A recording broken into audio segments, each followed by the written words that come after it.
So let's talk about real influencers. So Taylor Swift, she's an influencer. You've got a company as powerful as Apple.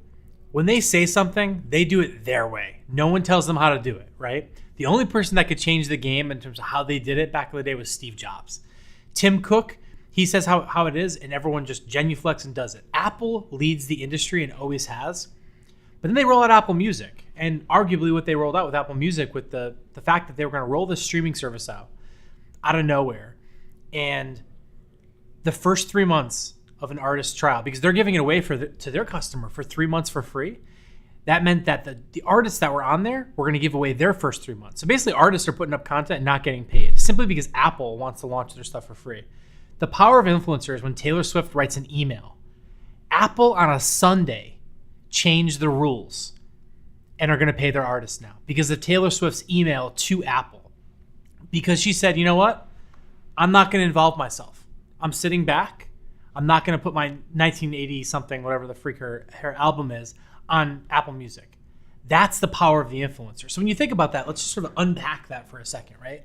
Let's just really dig down about this idea of an influencer. So if Taylor Swift can ultimately shift the power of a global company, one of the strongest brands in the world with Apple, the biggest thing here is think about the power of an influencer, what it can do to your brand if you're not listening to that influencer. If you're not listening to their needs and wants, they're going to go somewhere else. If they tune out from your content and your information, then you're effectively not going to be able to reach them. So when I think about influencers run brands these days. And it's no surprise that brands are chasing these influencers and trying to create them falsely or pay them to sort of show off their product or whatever it is. The best way, in my opinion, to become an influencer is to have a point of view that is different from the crowd. You know, it's so funny. Vinyl, I was just talking about this with a friend the other day. Vinyl sales are the highest time ever since they started recording on vinyl. I think it was 20 or 30 years ago.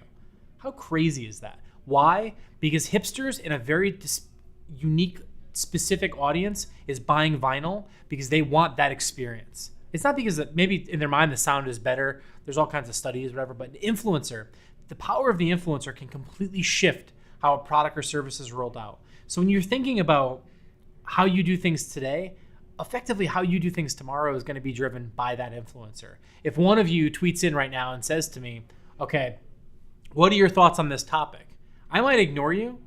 If I ignore you, you're going to go someplace else. So I think being able to understand how to tune into that influencer and sort of find that signal in the noise, because defining what is an influencer to you is very different than what is an influencer to this brand or that brand or a third. So I think that the power of an influencer, that's how it's prolifically affected me in the past week or two, is looking at what one email can do.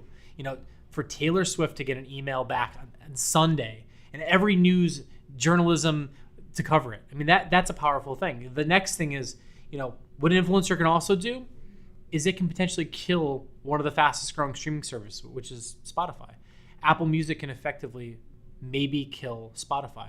And the reason why is that they have the distribution. They have the influencers. All they have to do is cut that deal with the Beatles like they did on iTunes and say, we're going to first people that are going to let you stream the Beatles.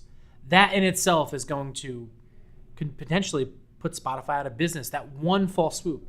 And that is a powerful thing. And the ability to create, it takes 20, 30, 40 years to build a reputation. These days, a tweet can ruin that reputation.